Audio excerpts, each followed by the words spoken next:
Thank you, Madam Chair. Thank you, Senator Sullivan. I'd like to call up my second-degree amendment to Sullivan 1, which is Cruz 1 as modified.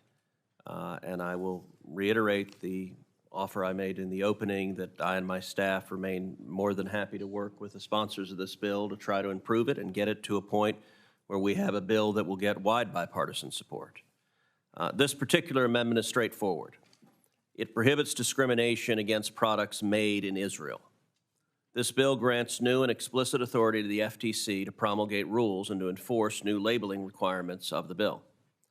While I am certain it's not the intention of either of the bill authors, we have unfortunately seen these kind of product labeling requirements, both in the Obama administration and in other countries in Europe, be aggressively weaponized against the State of Israel as a tool for anti-Semitic boycotts, divestiture, and sanction activists.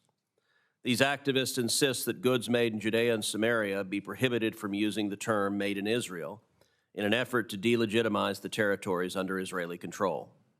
German activists even went on patrols in German stores to, quote, inspect stores to force labeling of Israeli products, an effort which brings ugly remembrances of past events.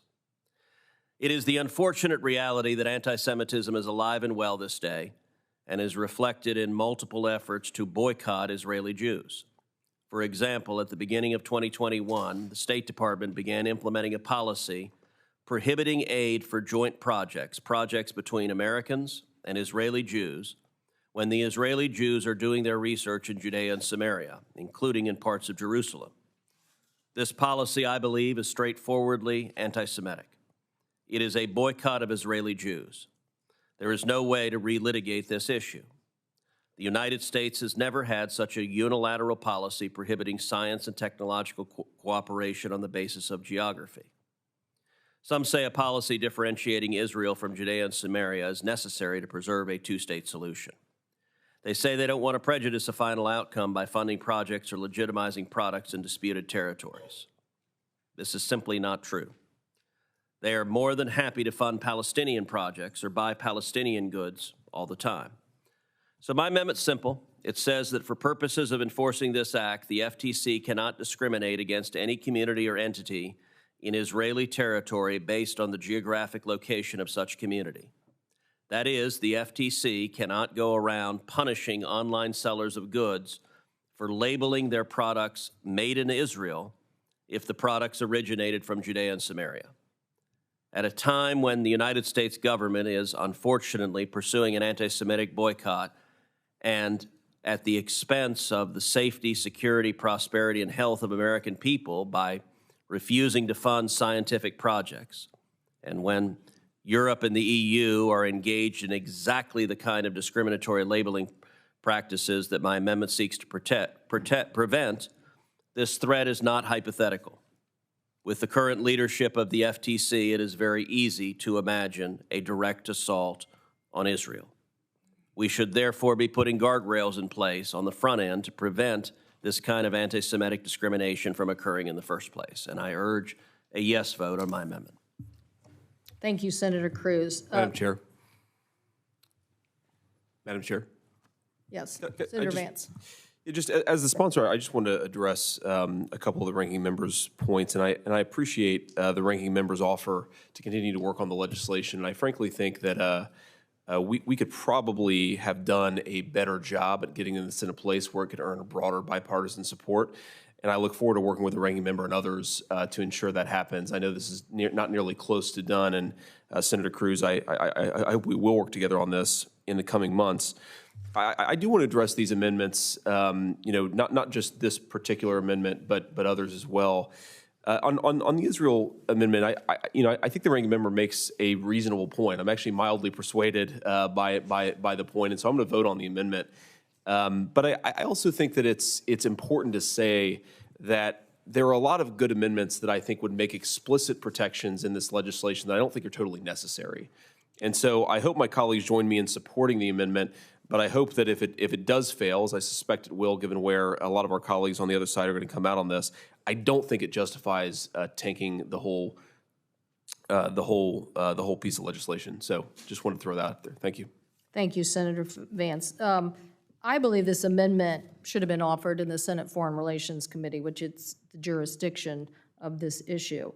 And that opportunity existed on July 13th at the State Department reauthorization. However, it wasn't offered. This foreign policy is outside this committee's jurisdiction, and I believe shouldn't be considered here. So,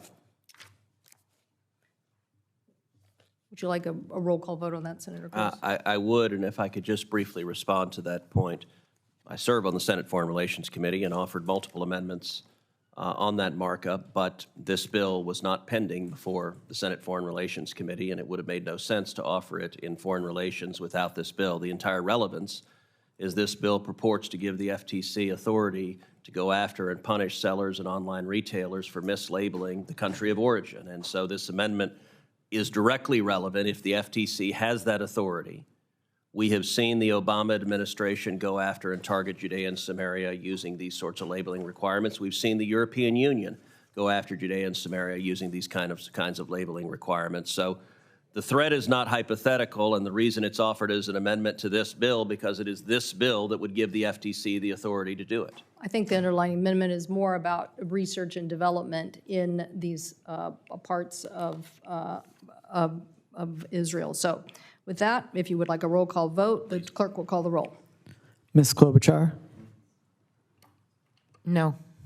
Mr. Schatz? No. Mr. Markey? No. Mr. Peters? No. Ms. Baldwin? No. Ms. Duckworth? No. Mr. Tester? No. Ms. Sinema? No. Ms. Rosen? No. Mr. Lujan? No. Mr. Hickenlooper? Mr. Warnock? No. Mr. Welch? No. Mr. Cruz? Aye. Mr. Thune? Aye. Mr. Wicker? Aye by proxy. Mrs. Fisher? Mr. Moran? Mr. Sullivan? Mrs. Blackburn? Mr. Young? Aye by proxy. Mr. Budd? Mr. Schmidt? Mr. Vance? Mrs. Capito? Ms. Lummis? Ms. Cantwell? No. The noes are 14, the yeses are 13. Amendment is not agreed to. We're now on the underlying Sullivan amendment. Is there further debate?